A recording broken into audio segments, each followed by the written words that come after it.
Olá!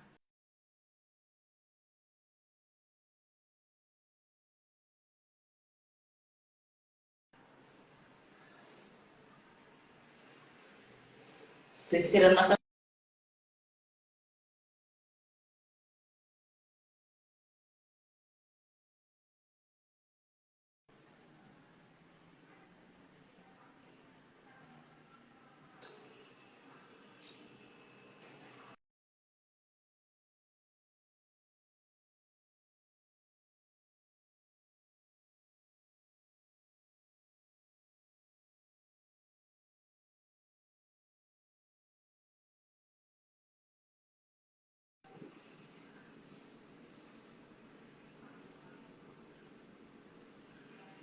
Deixa eu tentar falar com ela.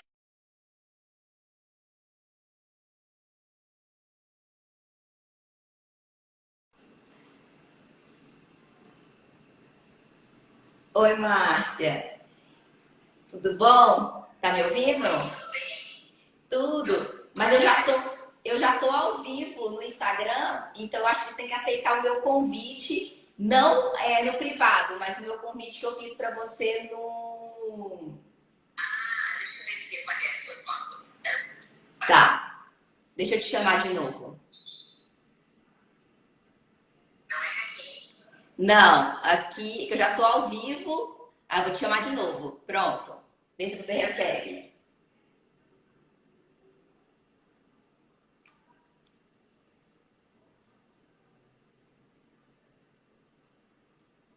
Agora sim, você entrou na live. Olá, gente, boa noite.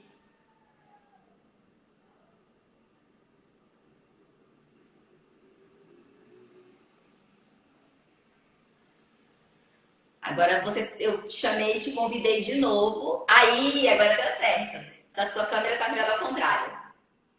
Ai, como é que eu vou fazer isso? Espera um pouquinho. Tem umas setinhas assim, um círculo. Boa noite, Leandro. Boa noite, todo mundo. Não, assim, Não, não, ela tá ao contrário. Deixa eu ver como é que eu faço para mudar isso aqui. tem um Peraí. círculozinho embaixo do Isso, né? seu. Eu acho que vai É. conseguir. Ah, consegui. Aí! Olá, Márcia, boa noite, tudo bom? Tudo bom, tudo bom. Gente, boa noite, sejam bem-vindos a essa live de hoje, de sexta-feira à noite.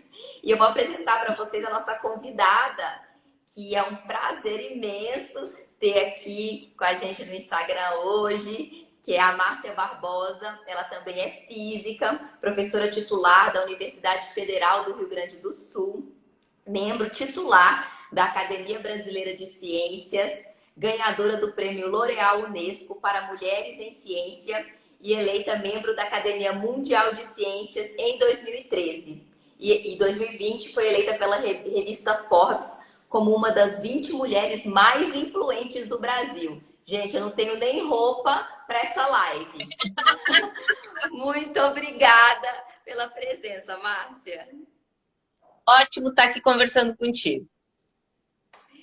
E eu sei que a gente tem muito assunto que a gente poderia debater hoje, que você trabalha, né, na área de física com água, que eu vi no seu perfil, vi um pouquinho das suas publicações, mas eu queria falar um pouco sobre mulheres na ciência, que eu acho que é um assunto muito relevante e que precisa ser conversado sobre. E eu sei também que você faz muitos trabalhos nessa área, tem muita especialidade nesse assunto, que é os assuntos relacionados a estudos de gênero.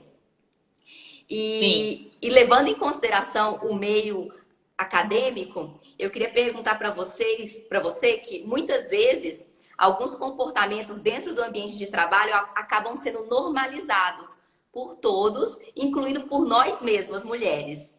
E existe um problema que, infelizmente, muitas pessoas não reconhecem que esse problema que ele existe.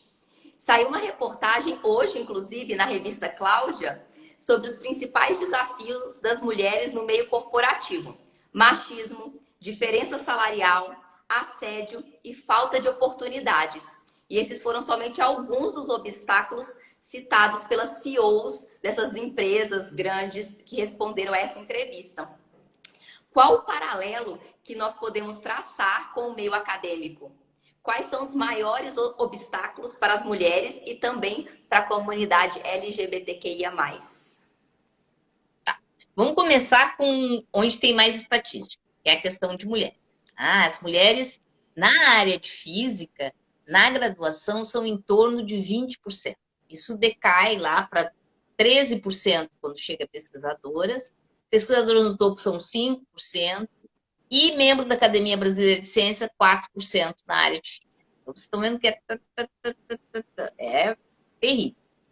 E quando tu está no meio que os homens desenharam o que é sucesso, o que é brilhar, eles acham que são donos do campinho. Então, eles acham que podem dizer o que quiserem dizer em todos os lugares. Tá? Então, a minha geração, né, eu digo, eu sou jovem há muitos anos, né, a minha geração, ela normalizava isso. Ela via comentário cretino de professor em sala de aula, comentário cretino de colega em reunião. Achava que era normal. O que está acontecendo é que tem uma nova geração entrando que foi, assim, surfou nos avanços que aconteceram durante esse tempo e não estão mais naturalizando. Que bom! Tá? Mas infelizmente, a gente acha que teve avanço. Eu brinco, eu penso às vezes que meus colegas fizeram jardim A e jardim B, onde a gente aprende que não pode puxar o cabelo do amiguinho, da amiguinha, não pode xingar amiguinho, amiguinha, mas acho que eles não fizeram, porque continuam usando as mesmas estratégias de utilizar uma linguagem ofensiva, interromper as mulheres, vir explicar aquilo que as mulheres são especialistas, dizer coisas, olha, as mulheres isso, as mulheres aquilo, e utilizam essa linguagem quase como uma brincadeirinha, quando, na verdade, essa linguagem é uma estratégia de se manter no poder. Tu intimida o outro para o outro não ser concorrência. Tá? E se vocês pensam que mudou muito, não mudou muito. Semestre passado, nós tivemos um episódio aqui no Instituto de Física da Universidade Federal do Rio Grande do Sul, mas desafio que vai acontecer no Instituto, em vários institutos de física, em que um professor, já no final de carreira, professor que foi meu professor, tá? Em sala de aula começou a dizer: as meninas estão indo pior, que são mais preguiçosas. Comentários desse gênero. Diferentemente da minha geração, que dizia, vou estudar e passar em frente, a nova geração foi lá e brigou. Né? Pegou as frases e colocou nos cartazes em toda a universidade. E isso foi para o conselho universitário. Então, assim, aí atitudes foram tomadas. As pessoas foram falar com o professor, coisas foram começando a ser feitas. E muitas vezes as mulheres mais antigas, né, da minha geração, até olharam aquilo e disseram, mas é uma bobagem. Mas não é uma bobagem. A gente precisa modificar. Para dar uma ideia de quão grave é esse comportamento assediador, aqui na URGS, eu e algumas colegas fizemos um questionário e passamos por toda a universidade. A gente descobriu que 50% dos respondentes, 50% já sofreram assédio moral e 10% assédio sexual. Então, assim, o assédio, que é essa moral, primeiro, que é essa coisa dos comentários cretinos, é muito comum, mesmo no ambiente acadêmico. E a gente precisa trabalhar esse assunto, conversando sobre ele, colocando regras sobre ele, colocando códigos de ética e de conduta, tá? Muito explicitamente e trabalhando na educação da nossa comunidade. Eu queria até, aproveitando para trazer um relato pessoal, como eu sou cosmóloga, e dentro da cosmologia, o número de mulheres é bastante reduzido. E eu faço parte de grupos nos quais eu praticamente sou a única mulher ou divido o trabalho com mais uma ou duas ou três no máximo. E recentemente eu recebi um telefonema de um colega do sexo masculino que falou que eu não poderia falar nas reuniões, que eu deveria permanecer calada e que a minha opinião não deveria ser levada em conta, porque afinal de contas eu era muito jovem e não passo praticamente que eu não passaria de uma pós-doc de luxo. Sendo que eu já sou professora e eu recebi esse telefonema de maneira particular. Não foi uma reunião nem nada. E ele falou de uma certa forma tão contagiante que eu comecei a achar que eu mesma estava errada, porque a gente sofre uma lavagem cerebral e eu comecei a achar que, nossa, talvez eu tivesse feito alguma coisa, e olha que eu sou descolada, que talvez eu tivesse feito alguma coisa, que realmente, será que eu fui grosseira em alguma reunião? E eu saí desse call preocupada, nossa, o que será que aconteceu? E fui falar com outras pessoas que estavam nas mesmas reuniões, outras mulheres que viram as reuniões e elas tiveram uma ideia completamente diferente do que tinha acontecido naquele momento. Muito pelo contrário, que eu tinha sido interrompida várias vezes nas reuniões, que ninguém me deixava falar. Então, a gente acaba sofrendo essa lavagem cerebral e a gente não entende que a gente está sofrendo um assédio. Aí eu queria perguntar para você, Márcia, como é que a gente identifica que a gente está sofrendo esse assédio? Porque às vezes realmente é difícil até de identificar. A gente acha que não, que o problema é com a gente. E a gente vê isso até na sociedade.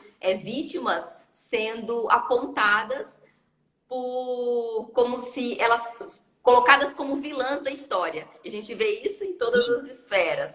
Então, como que a gente consegue identificar o assédio? Primeiro, a gente deveria ter, primeiro falar um mundo perfeito. A gente deveria ter nas nossas instituições códigos de ética e de conduta que iriam explicitar o que a pessoa não pode fazer e o que é considerado assédio. Então, a gente tem que construir isso. Na Sociedade Brasileira de Física, acabamos de aprovar. A Academia Brasileira de Ciências, acabamos de aprovar, então vamos lá ler para aprender. Mas enquanto isso não acontece na sua instituição, o que acontece? Quando tu sente assim, ó, que situação desagradável, faz exatamente o que tu fizeste. Vai conversar com outras pessoas. E aí, rapidamente, tu vai perceber que aquilo é assédio. E dois, que essas outras pessoas possivelmente já sofreram a mesma coisa. E aí já forma um grupinho para fazer essa construção. Ela tem que ser uma construção coletiva. Não pode ser uma pessoa só sofrendo ou uma pessoa só brigando. Ela tem que ser uma construção institucional e coletiva para combater esse comportamento e, em casos de pessoas continuarem insistindo, punir quem faz isso, tá? Porque é um absurdo tu ficar pressionando os outros. Isso é tão absurdo que tem um estudo que foi realizado nos Estados Unidos com 250 mil pessoas que mostra que este tipo de comportamento contra as mulheres é o que faz as mulheres perder a ambição. Então, eu já chamo esse comportamento como estratégia de eliminar a concorrência. Os homens fazem isso porque estão com medo da concorrência no mercado de trabalho das mulheres e aí viram assediadores. É verdade. E difícil, porque quando a gente fica inserida muito nesse meio, a gente acaba realmente não percebendo. Por mais descolada que a gente se ache, a gente acaba não percebendo que essas coisas estão acontecendo. E eu queria perguntar para vocês que uma vez a gente identifica o problema, sofremos um assédio, como lidar com ele dentro da universidade, dentro de grandes colaborações, porque algumas têm, né, o código de conduta, código de ética, algumas não têm esse código de conduta e de ética. Então, como que a gente lida? A gente finge que nada aconteceu, porque é isso que a maioria dos casos acontece, né? Acaba acontecendo na maioria dos casos. Converse com outras pessoas, em particular, converse com outras mulheres. Porque se não houver esse código, vocês como um grupo podem exigir a existência desse código. O que não dá mais para acontecer é a gente ficar calado. Porque se a gente fica calado, a gente conivente, a pessoa continua errando, continua utilizando isso como uma estratégia de poder. E dentro das universidades, das universidades brasileiras, esse já é um ambiente seguro para essas discussões? Não, para as discussões, sim. Para a construção de ações, sim, mas as ações ainda são pequenas. Nós temos, a maioria das universidades tem ouvidoria, que é um instrumento que coletivamente pode ser usado. Algumas universidades, como a URGS, como a Unicamp, tem comitê de ética, também deve-se usar a estrutura dos comitês de ética, além da ouvidoria, tá? Mas eu digo, nunca vão sozinho ou sozinho. Armem-se com um grupo. porque esses grupos de assediadores são pessoas vingativas. Mas vingar-se contra um monte de gente é mais complicado, gente, do que se vingar de uma mulher ou um homem específico.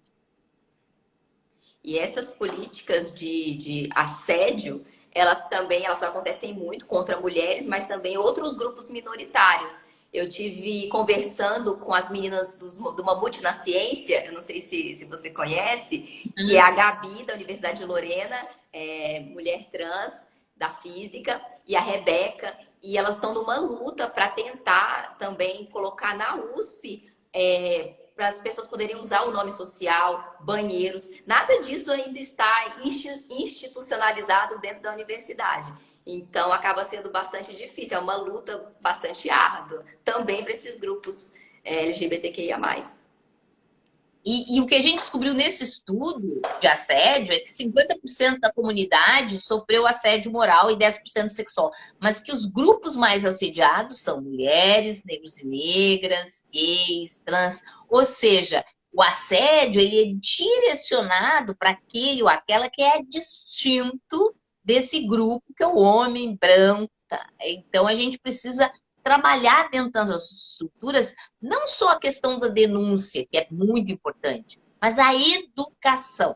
Nós precisamos começar a educar a pessoa que entra na universidade sobre que tipo de comportamento é aceitável ou não é aceitável. E é muito difícil, eu acho, em alguns casos, porque uma denúncia de assédio sexual, por exemplo, ela requer várias provas, passeia em vários trâmites e existe uma pressão interna de que isso não seja levado adiante e acaba que a vítima se torna um alvo dentro da instituição. Como lidar com esse cenário, principalmente estudantes? Tá? Então, o que precisa fazer? Eu tenho a teoria que o assediador, a assediadora, nunca são uma andorinha uma andorinha sozinha que faz verão. Eles assediam mais. Então, busquem elementos que façam que o assédio não seja de uma única pessoa, para não entrarem, não ficarem marcados e marcadas por isso. Realmente, conversar sobre o assunto, falar claramente sobre o assunto, falar com outras pessoas, vai levar uma identificação de outras pessoas que vão ser parceiros ou parceiras para fazer a denúncia de assédio, mas é necessário falar. É importante não se calar.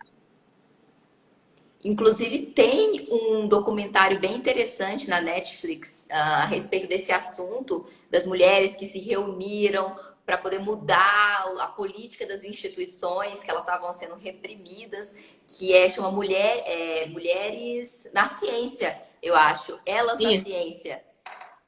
Que é um documentário é um belíssimo documentário, chocante, muito triste, mas muito importante. E esses obstáculos que a gente sofre durante a carreira, eles acabam, acredito, desestimulando as mulheres a continuarem após a graduação, fazer um mestrado, um doutorado. Como são esses dados? Você falou que diminui muito da graduação para o mestrado, Sim. somente 4% que são professoras nas instituições. Como a gente pode melhorar esse cenário e como esses assédios afetam a carreira das mulheres na ciência? Primeiros números que eu trouxe são da área de física. Tá? Que é uma das piores. Se eu olhar outras áreas, os números são melhores, mas a diminuição à medida que avança na carreira é comum em todos eles. A minha estudante Roberta Areias fez uma análise de todo o sistema de ensino superior e ela observou que à medida que tu vai passando de aluno para professor em comitês e comissões, o percentual de mulheres vai decaindo, obviamente, como é percentual de homens aumenta, a gente chama disso de efeito tesoura. Tá? Então, quais são os elementos que fazem com que as mulheres percam a ambição? Tá? Vamos chamar isso de perder a ambição. Eu acho melhor chamar de ser expulsa da competição. Mas as mulheres perdem a ambição. As mulheres perdem a ambição por elementos como o assédio sexual, mas também com pequenos assédios cotidianos. Deixa eu dar um exemplo para você. Estou numa reunião, tá? Tento me manifestar, não me deixam me manifestar, começo a me manifestar, e aí vão me cortar a palavra milhões de vezes mais do que cortam dos outros homens. Aí ninguém dá bola porque eu disse. Minutos depois, um homem diz exatamente a mesma coisa e todo mundo acha, que sensacional. Então, ou eu sou uma especialista, eu sou especialista em água, eu também estudo gênero, e aí eu vou para uma reunião sobre qualquer outro assunto, aí um monte de homem que não entende nada, nunca li um artigo sobre gênero, vem me explicar porque tem poucas mulheres na ciência, tá? Eu chamo isso de macho palestrinha, que é o cara que vem me dar palestrinha daquilo que eu entendo tudo, tá? Então, isso faz com que a gente se sinta como não sendo especialista, não sendo parte daquele. Tá? Então, assim, chega a ser cansativo. A gente está o tempo todo lutando para garantir o nosso local de fala, nosso local de escuta, né? O direito que aquela outra pessoa vai escutar a gente. Tá? Então, isso faz as mulheres realmente se desestimularem nesse jogo. À medida que tu sobe, tu termina sendo a única mulher na sala. Entende? Você está no comitê e tu está tendo o tempo todo sendo a única mulher na sala por brigar por teu espaço de fala, pelo espaço de ser escolhida, eleita, considerada das outras mulheres. Então, assim, realmente não para nunca. Não pensem que quando chegar assim, não, mas agora a Márcia que está nessa posição, a coisa é fácil. Não. Continuo sendo interrompida, continuo tentando me explicar as coisinhas e continuo ficando muito bravos, porque eu vou lá brigar pelo espaço de fala das mulheres. Mas quando a gente acaba brigando ou se exaltando, a gente fica passando por louca, É, desequilibrada. é. Ainda tem isso ainda. Não é Eu, fácil. eu, eu tenho estratégia do humor, tá? Então, assim, eu tô sempre muito bom humor, entende? Eu vou discutir contigo, eu vou trazer argumentos, eu vou ser resiliente, eu não vou desistir nunca, mas eu não vou brigar, não vou gritar contigo. Eu vou ser infinitamente resiliente e aí tu vai ser a pessoa que vai se enlouquecer com isso. Agora, boa estratégia quando a gente tem duas mulheres na sala. Essa é maravilha. Então, eu sempre, qualquer comitê que eu entro, eu vou brigar para ter outras mulheres. Por quê? Porque aí quando o cara tá interrompendo, eu digo, cara, para, deixa ela terminar o raciocínio. Entendeu? Assim, gera-se uma parceria, que é bem interessante. E que precisa ter, né? Então, até por isso, Totalmente. as mulheres têm que entender que existe um problema, porque muitas delas não entendem, não reconhecem o problema e Não, acabam não, jogando no time errado. exatamente. A gente tem que dar consciência de que elas têm que jogar no time certo. E como você mencionou, a gente sabe que quanto maior o cargo, menor a presença feminina também. Eu estava nessa reportagem que saiu na Cláudia hoje, na revista, na área empresarial, eles mostraram que homens brancos liderando empresas somam 62%, enquanto mulheres brancas apenas 20%. Mulheres negras somente 4%. Na física e na ciência, eu acredito que seja talvez números parecidos. Né? Eu não tive nenhuma Piores professora até, negra. é, piores até, porque as empresas já reconheceram que diversidade gera mais dinheiro. Tem um estudo muito interessante de uma consultoria internacional chamada McKinsey, que ordenou as empresas por diversidade e descobriu que as que tinham mais diversidade ganhavam mais dinheiro. Então, há uma consciência nas empresas que elas precisam ter mais diversidade. No mundo acadêmico, isso ainda não acontece, embora tenha um estudo nos Estados Unidos que olhou 10 anos de teses de doutorado nos Estados Unidos e verificou que as teses de doutorado de grupos subrepresentados, por exemplo, mulheres na física, negros e negros em qualquer área, elas geravam mais inovação disruptiva. Então, assim, diversidade gera o novo, gera inovação, gera coisas boas e ao final do dia gera dinheiro. Tá? Então, só que as pessoas têm que entender como é que num meio desenhado por homens brancos para homens brancos, eu vou fazer aparecer essa diversidade.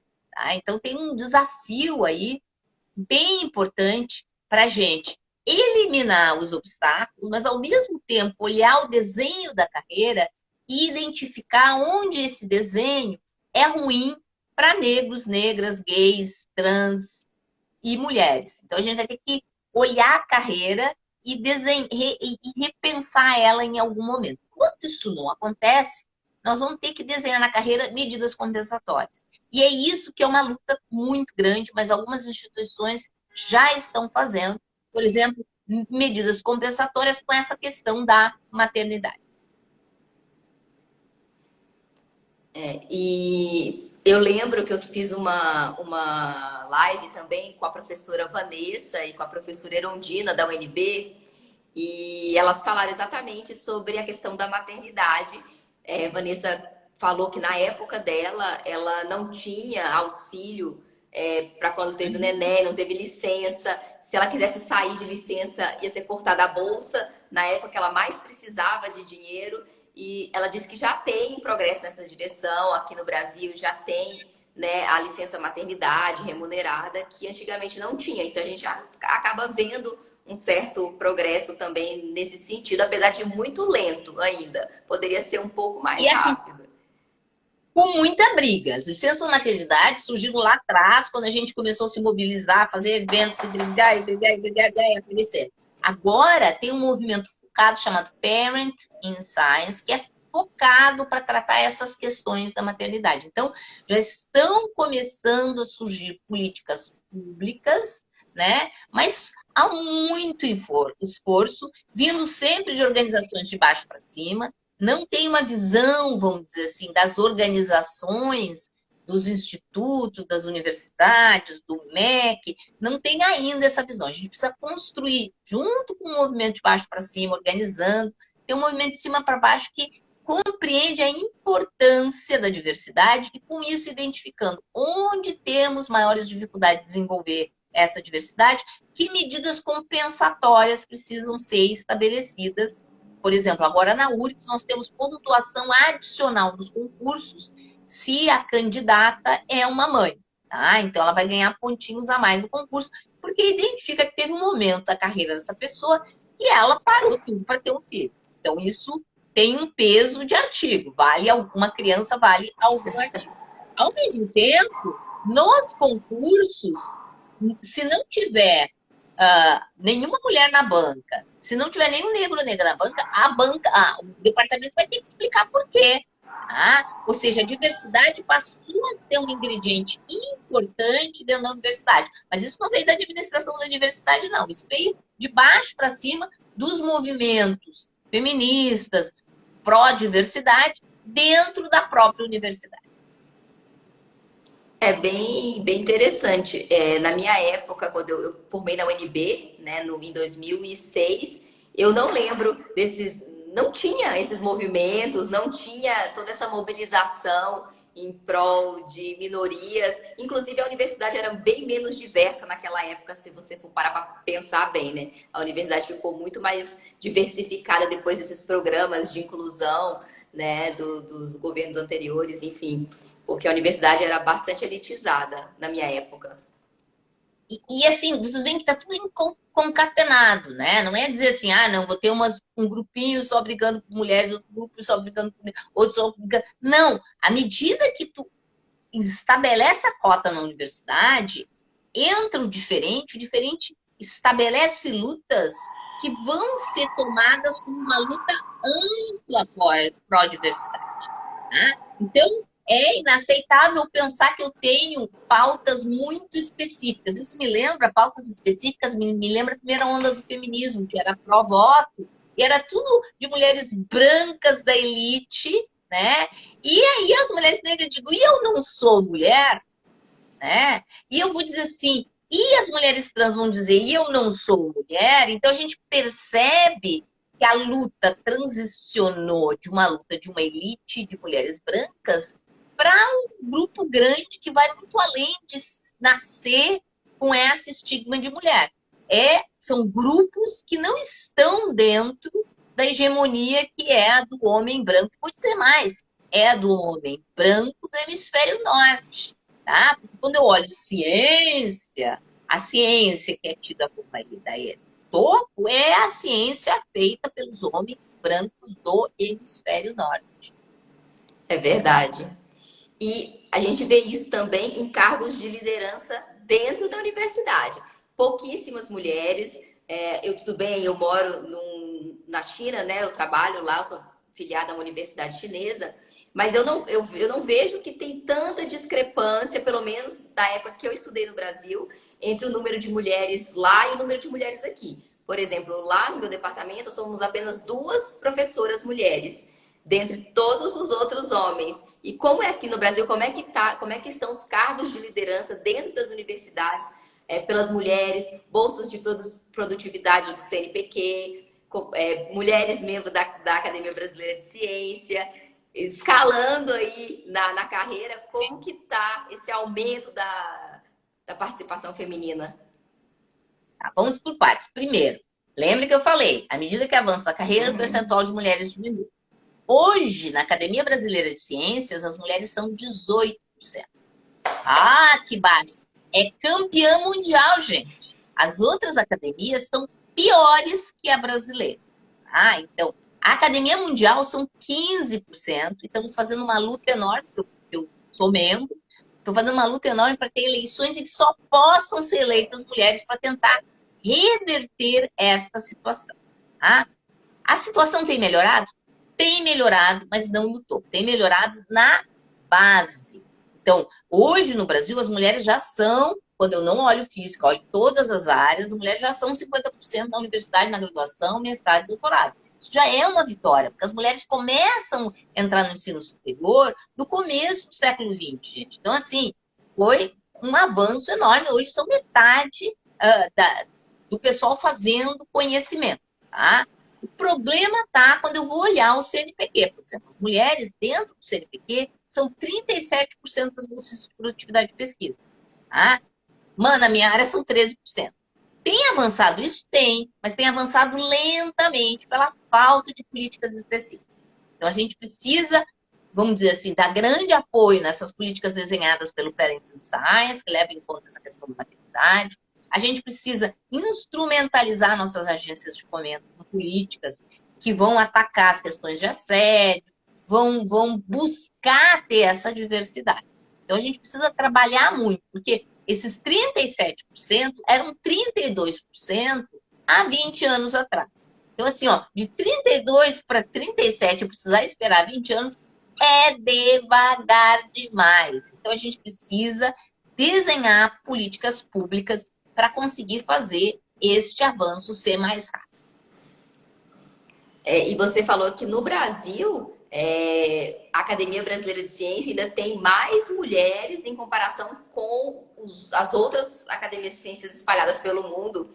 E em questão Sim. de graduação, mestrado, doutorado, a ingressão das mulheres na ciência, como é esse quadro do Brasil comparado com o quadro internacional? Tá. Na área de física, que é a área que é a piorzinha de todas, os países têm um processo muito interessante que países de origem latina, como conseguiram resolver familiarmente a questão da maternidade, eles têm maiores percentuais de mulheres na física do que países de origem anglo-saxã, onde essa questão da maternidade não foi bem resolvida. Tá? As diferenças não são enormes, mas são maiores em países latinos, exatamente porque conseguiram resolver esse problema. Estados Unidos tem muita ação afirmativa, ou seja, se premia o departamento, se tem mais mulheres. No entanto, eles não resolveram ainda o problema das creches. E isso é um empecilho muito importante, porque, obviamente, as pessoas querem fazer ciência, mas também querem ter família, querem ter vida. É verdade. E talvez os países asiáticos sejam os mais problemáticos nesse sentido. Eu não tenho certeza, mas eu tinha lido um relatório a respeito, por exemplo, do Japão, que é um Japão é dos terrível. países com um dos menores índices de mulheres que ingressam na ciência, e eles têm um viés bastante patriarcal também. Eu já estive em conferências com os japoneses e eles nem acreditavam que eu fazia parte do grupinho. Então eles têm Mas esse deixa eu te viés. dizer uma coisa curiosa sobre a China. A China, quando eu comecei a estudar isso, faz 20 anos, a China era muito fechada. Naquela época, era muito igualitária. Quando a China abre para o Ocidente, o Ocidente trouxe muitas tecnologias interessantes, né, que a China aprimorou, mas trouxe uma influência horrorosa do machismo para dentro da China, que tinha uma estrutura de desenvolvimento de conhecimento que era mais igualitária. Então, eu vi esse processo, né, de ocidentalização negativa da China também. Tá? Mas o Japão sempre teve percentuais muito ruins, porque é uma sociedade com, vamos dizer assim, toda uma mitologia extremamente misógina. Né? Hoje mesmo eu estava lendo sobre as mitologias do Japão. Tá? E é uma sociedade que definiu papéis muito específicos dentro da sociedade. Quebrar isso é muito complicado. Tem pessoas tentando fazer, mas vai levar um tempo até quebrar esses papéis que foram desenhados socialmente. E pensando no quesito China, eu vivenciando a ciência na China, eu saí do Brasil faz muitos anos. Eu saí do Brasil para fazer meu doutorado e nunca mais voltei. E eu fiquei na Itália, né? Fiquei 5 anos na Itália, doutorado, pós-doc, e depois eu fui para a China. Eu vejo o Brasil em questão é uma visão minha particular, uma amostra de uma pessoa, que no Brasil o machismo é maior. Em questão dessas microagressões diárias que você sofre com relação ao seu trabalho, às suas competências, maior do que eu vivenciei, por exemplo, na Itália, e maior do que o que eu vivencio na China. No Brasil, a situação, porque eu estou no Brasil há um tempo e tenho colaborações no Brasil a situação me parece um pouco mais complicada. O que a gente tem é um processo educacional, de reconhecimento do problema, tá? Que é muito atrasado, e de que a gente precisa tomar medidas institucionais para resolver o problema do assédio moral e do assédio sexual. Então, a gente está atrasado nisso, a gente está correndo atrás do prejuízo, como eu disse, já tem sociedades se organizando, mas é uma questão que a gente vai ter que trabalhar muito, vamos dizer assim, para reverter isso. Pensa que a sociedade, o único projeto que esse país já teve foi a escravatura. E a escravatura é isso, tem uma elite que acha que pode tudo. Então, transformar essa lógica dessa elite que acha que pode tudo, pode dizer qualquer bobagem, pode fazer... É um trabalho educacional. Então, a gente está tendo que fazer esse trabalho educacional dessa desconstrução da ideia de que essa elite branca, né, de homens, de famílias quatrocentonas, podem tudo. Tá? E são essas pessoas que originariamente estão na ciência. Tá? A ciência, quem ia para a universidade quando eu era estudante, não era estudante de escola pública como eu. Fui uma estudante de escola pública, entra na universidade, leva um susto. Todo mundo, meus colegas não vinham da escola pública. Então, assim, essa desconstrução, ela está acontecendo, mas ela é mais complexa do que outros países mais antigos que já passaram por esse processo. Eu ouvi no Brasil já, por exemplo, que não é necessário um código de ética e conduta, que se alguém tiver incomodado, acione a justiça.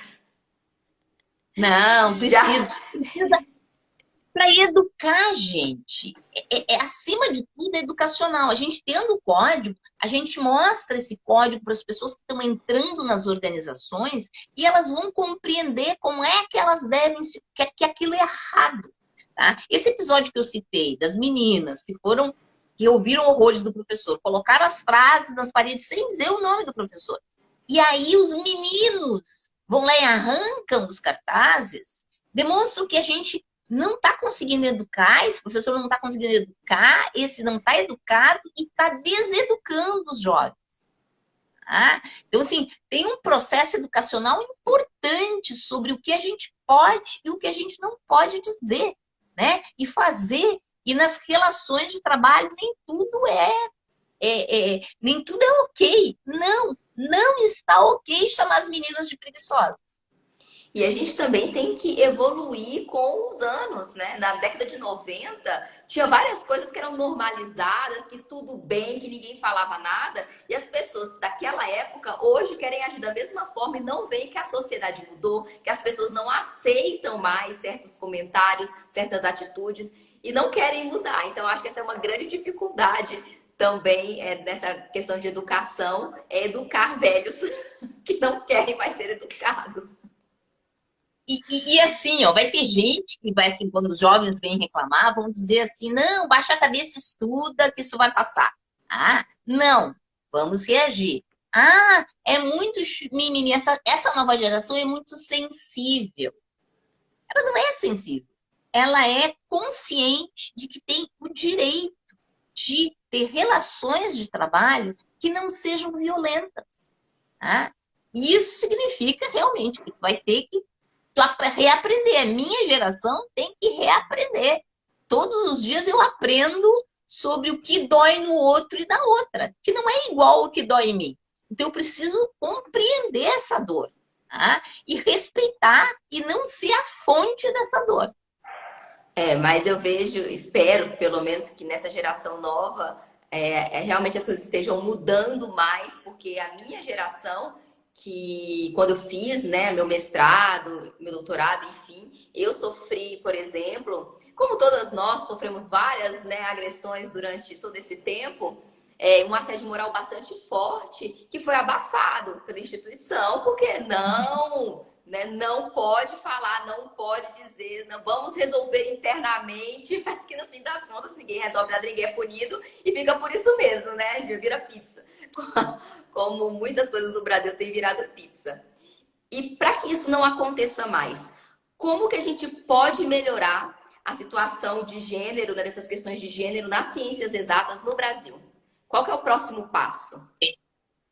Tá? Então, assim, localmente, tem coisas que são políticas globais, mas vamos falar do que você pode fazer na sua instituição. Então, você pode, na sua instituição, criar grupos que vão olhar a questão global da diversidade. Tá? E vão tentar identificar quem é que está sofrendo nesse sistema. Porque as pessoas estão sofrendo na graduação, no mestrado, no doutorado, os professores jovens. Vamos identificar esse sofrimento e vamos trabalhar para que esse sofrimento não continue acontecendo através da educação. Vou educar a nossa comunidade sobre como as pessoas devem e podem se relacionar. Ah, então, esse a partir disso, vamos construir medidas educacionais e vamos construir códigos de ética e de conduta. Sim, eles são coisas inúteis se a gente não utilizá-los. Então, a gente tem que construir e tem que utilizar principalmente como uma ferramenta educacional. Então, isso é o que a base pode fazer. Mas agora, se você é um gestor ou uma gestora, é muito importante estabelecer comitês de ética e de conduta. Além do código, tem que ter pessoas que vão receber um treinamento para esse acolhimento. Junto com, em grandes instituições, ter locais que cuidem dessa saúde mental da nossa comunidade. Nós voltamos para o presencial depois de uma pandemia, com uma comunidade que está em sofrimento. Um sofrimento que parte do grave problema econômico que a gente tem, mas também parte do nosso isolamento, da nossa incapacidade de nos relacionarmos de novo. Então, nossas instituições de maior porte vão ter que pensar em estratégias de saúde da comunidade, trabalhando essas questões, olhando como é que as pessoas estão se sentindo. A solução não é fácil, não tem nenhuma varinha mágica que vai dizer o que a gente tem que fazer. Eu só sei uma coisa, a gente precisa fazer e a gente precisa fazer urgentemente em todas as escalas. Em física, a gente chama os sistemas que todos os tamanhos são importantes, que o tamanho pequeno é importante, o médio é importante, o grande é importante, como, por exemplo, terremotos, em que todas as escalas de interação são importantes, tá? De sistemas complexos. Esse é um sistema complexo. E a gente tem que trabalhar desde a nossa escala, do nosso local de convívio diário, até a grande escala, que é a escala institucional, para não dizer, nós temos que trabalhar na grande escala da administração do país. E esse acolhimento que você mencionou é muito importante, porque como eu falei do meu caso, daquele coleguinha que ligou falando que eu não deveria me pronunciar na reunião, eu levei isso para os gestores e eles acharam que eu estava mentindo, que era mimimi, frescura, até parece, eu conheço gente boa pra caramba. Então, esse acolhimento precisa acontecer e atualmente não vem acontecendo. Então, precisamos melhorar mesmo essa abordagem ao assunto. Então, é bastante relevante. Bem, E como é que a política, já que nós estamos em época de eleição agora, daqui 2 dias, e temos debate daqui a pouco, como a política pode influenciar, ou com certeza efetivamente influencia nesse nosso progresso ou retrocesso, no caso de questões de mulheres em cargos de poder, e como a gente pode cobrar esses líderes políticos, os gestores, enfim, e colocar mais mulheres em cargos de liderança. bem, normalmente, quando a gente vive um país que está passando por uma crise do tamanho da crise do Brasil, as pessoas acham, vou resolver a crise, depois eu resolvo as outras coisas. Não é assim que funciona. Lembra que eu falei sistema complexo? O país também é um sistema complexo, que tem escalas que são mais ligadas à economia, tem escalas que são mais ligadas ao meio ambiente, tem escalas que estão mais ligadas aos direitos humanos. Nós temos que ser capazes, se nós queremos que o país tenha um desenvolvimento regular, ininterrupto, que tenha um equilíbrio, a gente vai ter que resolver essas coisas todas juntas. Significa que quando eu vou montar uma política econômica, eu preciso estar com um olho na questão do meio ambiente e com outro olho na questão da diversidade. Deixa eu dar um exemplinho para vocês. Alguns anos atrás eu fiz um estudo sobre os projetos de óleo e gás, de editais que tinham no Brasil, e a Prosperity Fund me pagou para olhar essa questão de gênero nesses editais. O que eu descobri? Eu descobri que tinham projetos maravilhosos que eram de utilização de células solares em habitações de Minha Casa Minha Vida, em que a pessoa que morava na casa, ela podia vender de volta parte dessa energia excedente da coleção das células solares. Passado um primeiro momento, que podia vender, expirou isso e aí a pessoa só podia utilizar. E começou a acontecer que as casas começaram a se desfazer daquelas células solares, porque as pessoas que moravam nessas casas não compreendiam o valor da sustentabilidade de usar energia solar. E por que elas não percebiam isso? Porque o Minha Casa Minha Vida era financiado diretamente com as mulheres da comunidade. E quando vieram explicar as vantagens de usar energia solar, os engenheiros, todos homens, procuraram os homens da comunidade. Só que quem tomava as decisões sobre a casa eram as donas da casa, legalmente, que eram as mulheres. Percebam o que é uma boa política pública, tanto na questão de sustentabilidade como de atender uma comunidade carente, mas que por não ter tido a visão de diversidade, ela está pronta para falir.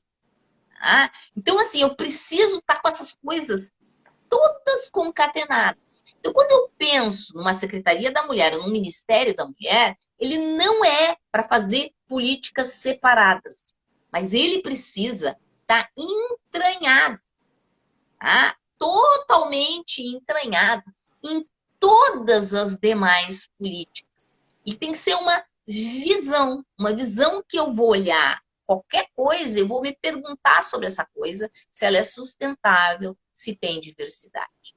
Isso a gente emprega em políticas públicas, mas a gente pode empregar nos produtos, no nosso dia a dia, no serviço que a gente faz, ou mesmo na minha pesquisa. Eu olho a minha pesquisa e eu penso, meu grupo tem diversidade, as pessoas estão olhando todos os aspectos. O que eu estou desenhando pensa em sustentabilidade, é um ingrediente do que eu faço, a sustentabilidade. Então, assim, embutir essas questões, entranhar essas questões é fundamental. Não só por direito humano, mas lembrem, como mostrou a McKinsey, porque dá mais dinheiro quando tu traz diversidade. Então, assim, vai ser muito importante a gente olhar o que vai acontecer domingo, e da solução que vier domingo, a gente exigir que essas questões de meio ambiente e de diversidade estejam acopladas na política pública que for desenhada. E baseado nisso, quais são as perspectivas? Boas, ruins, para os próximos, para os próximos anos? Olha, eu sou otimista.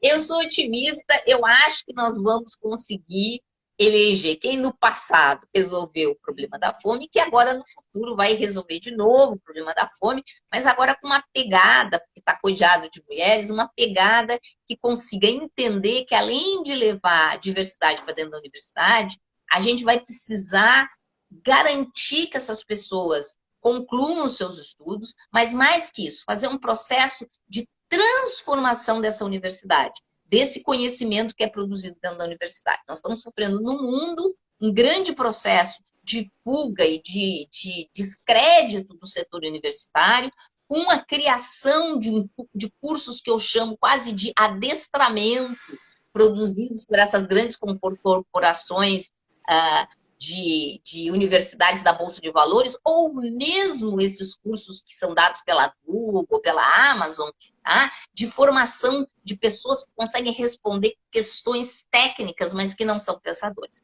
Então, as nossas universidades, as universidades mundiais, mesmo as brasileiras, vão ter que passar por um processo de discussão de que é esse conhecimento que a gente está transmitindo e como esse conhecimento pode ser ampliado, trazendo essa diversidade para dentro do que a gente ensina e fazer uma revolução na universidade. É isso, só simplinho, né? Que eu espero do próximo governo, mas sou otimista, porque vejo pessoas, né, nele, como Ricardo Galvão, que é um grande cientista. Eu vejo cientistas nessa reflexão e tenho certeza que a gente vai ser capaz de utilizar simplesmente vencer a pobreza como um instrumento muito maior de alavancar ideias inovadoras. E para finalizar, Márcia, eu queria que você deixasse uma mensagem para as meninas que querem ingressar nas áreas de ciências exatas, engenharia, física, matemática. Inclusive aqui na live hoje a gente tem a Nicolinha, que tem 10 anos, se não me engano, né, Nicolinha? E ela adora astronomia, já ganhou vários prêmios de caça a asteroides. E qual que é a mensagem que você deixaria para meninas como ela que pensam em ingressar nessas áreas?